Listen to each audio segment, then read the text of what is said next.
स्वागत। संघ लोक सेवा आयोग यानी यूपीएससी ने साल 2015 की सिविल सेवा परीक्षा के अंतिम नतीजों की घोषणा कर दी है।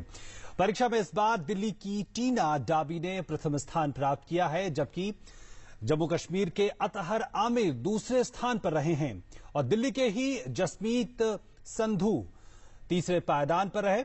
आयोग के मुताबिक इस बार कुल 1078 उम्मीदवारों ने परीक्षा पास की है और इस मौके पर प्रधानमंत्री ने सफल छात्रों को बधाई दी है।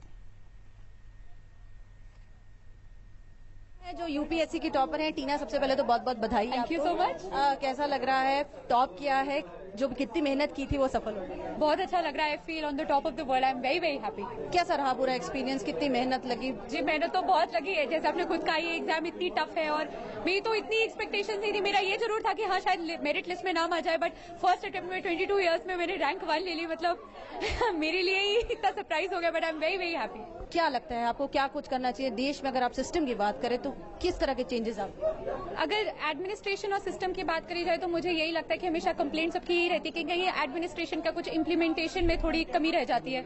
तो मुझे ये लगता है कि अगर लीडरशिप एबिलिटी हो, एक विल, एक डिटर्मिनेशन हो टू डिलीवर द रिजल्ट्स, तो सब कुछ पॉसिबल है। तो आपको लगता है कि इस तरह की चीजों में, इस तरह के मुद्दों में अगर आगे बढ़ने के लिए तो क्या कुछ किया जाना चाहिए, क्या मकसद है? यही किया जाना चाहिए कि जो प्रॉब्लम्स हैं उनको डिलिनिएट करा जाए, आइडेंटिफाई किया जाए और उनको टारगेट करके अप्रोच किया जाए, जो कि सरकार कर रही है। और एज अ ब्यूरोक्रेट रिस्पॉन्सिबिलिटी यही है कि उसे अच्छे से प्रॉपर्ली इंप्लीमेंट किया जाए, मॉनिटर किया जाए, टारगेट्स इवैल्यूएशन किए जाए। मैं कहूंगी मेरा फर्स्ट पैशन रहा है। मैं अपने स्कूल लाइफ में टॉप पर रही हूँ, मैं एलएसआर की बेस्ट स्टूडेंट रही हूँ अपने बैच में। तो पढ़ाई तो आई थिंक मेरे साथ ही चलिए, there is me and studies going hand in hand. But ऐसा नहीं है, I have other interest as well. So it's not only that I study. I have hobbies. I read a lot. I paint. And then, at heart, I'm a typical Delhi girl. I like going to movies. I like hanging out. I like eating. Parents को जब पता चला, क्या first reaction? I think mummy तो रोने लग गई, खूब हम लोग चिल्लाए, चीखे, खुशी के आंसू। एंड पापा भी बहुत खुश हुए। तो बस मैं कहूंगी ये तो सपनों वाली बात हो गई कि फर्स्ट अटेम्प्ट 22 ईयर्स में मेरा ऐसा क्लियर हो गया। और परीक्षा में तीसरे स्थान पर रहे जसमीत सिंह संधू हमारे साथ स्टूडियो में हैं। 28 साल के जसमीत का विषय पंजाबी साहित्य था। परीक्षा में उनका ये चौथा प्रयास था। बहुत बहुत बधाई पहले जसमीत।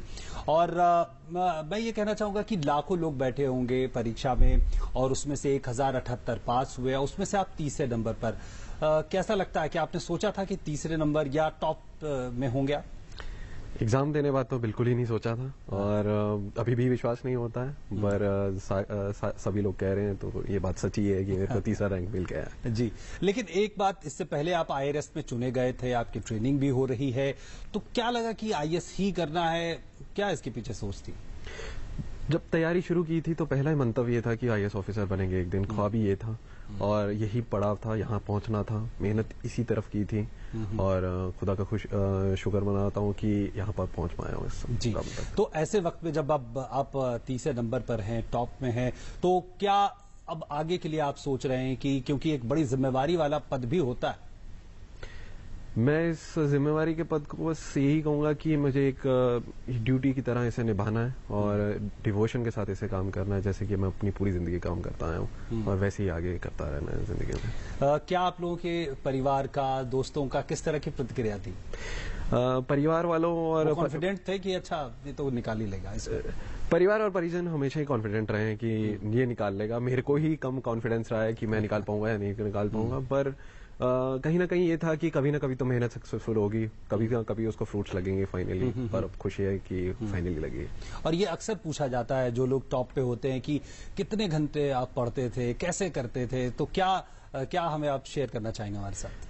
ऐसा कोई फिक्स पैरामीटर नहीं है कि आप इतने घंटे पढ़िए और फिर सिलेक्शन होगा, या वैसे करेंगे तो वैसे सिलेक्शन होगा। मैं यही कहूंगा कि आप जितने भी घंटा पढ़े, अच्छे से पढ़ें, आप उससे ग्रास्प बढ़िया करें, वही आपका टारगेट होना चाहिए। बिल्कुल। और एक बात अक्सर कही जाती है जब कोई इस तरह के बड़े परीक्षा की तैयारी करता है कि इसमें काफी सारा वक्त लगता है, रिसोर्सेज लगते हैं, और बहुत लोग ऐसे होते हैं जो असफल हो जाते हैं, उनके पास तो कहा जाता है एक वैकल्पिक करियर होना चाहिए। कैसे आप इस बात को देखते हैं और आपकी क्या योजना रही थी शुरू से? मेरा तो कोई और विकल्प रहा ही नहीं है। मैंने तो हमेशा यूपीएससी का ही पहला विकल्प रखा और यही विकल्प रहा। इसमें मैं भगवान का शुक्र ये करता हूँ कि पेरेंट्स ऐसे मिले हैं कि फाइनेंशियल और इमोशनल बैकिंग हमेशा रही है, कोई दिक्कत ही नहीं आई है और हमेशा तैयारी कर सके हैं। पर हाँ, अगर कोई बच्चा है जिसको इन सब इशू पे कोई दिक्कत है तो उसके लिए अच्छा होगा कि कोई वो छोटा ऑल्टरनेटिव एक और रखे और उसके साथ साथ यूपीएससी की तैयारी करे और कोशिश करे एग्जाम निकालने। तो शुरू में जब कब आपके पास विचार है आपके कि आईएएस बनना है, और भी सारी जो है ऑप्शंस होंगे आपके पास?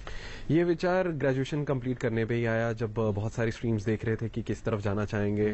तो पब्लिक सर्विस एक बहुत अच्छा एवेन्यू लगा, बिकॉज वो एक काम की डाइवर्सिटी अलाउ करता है, आपको वर्क लाइफ बैलेंस अलाउ करता है। तो आईएएस स्ट्रीम ने इसलिए मुझे अपनी तरफ खींचा और फिर मैंने इस तरफ मेहनत करनी शुरू की।